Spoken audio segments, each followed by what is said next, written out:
વલસાડ જિલ્લામાં એસએમસી દ્વારા પ્રોહિબિશન પર મોટી કાર્યવાહી કરવામાં આવી।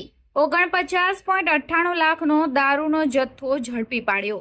વલસાડ જિલ્લાના ઓરવાડ ગામે હિન્દુસ્તાન પેટ્રોલ પંપ આગળ જાહેર માર્ગ પર એસએમસી દ્વારા પ્રોહિબિશન અંગે મોટી કાર્યવાહી કરવામાં આવી હતી। તારીખ 22-23-2026 દરમિયાન કરવામાં આવેલી રેડમાં વિદેશી દારૂનો વિશાળ જથ્થો ઝડપાયો હતો।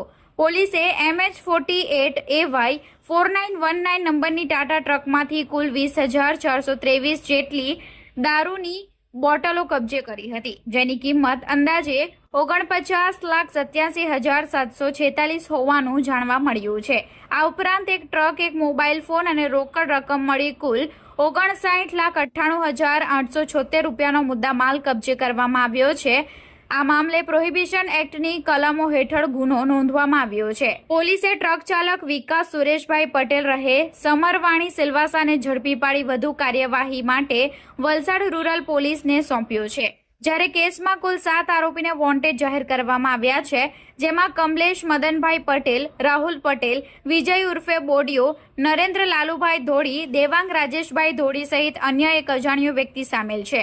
આરોપીઓ ઉપર દારૂ સપ્લાય અને પરિવહનમાં સંડોવણીના પણ આક્ષેપો છે।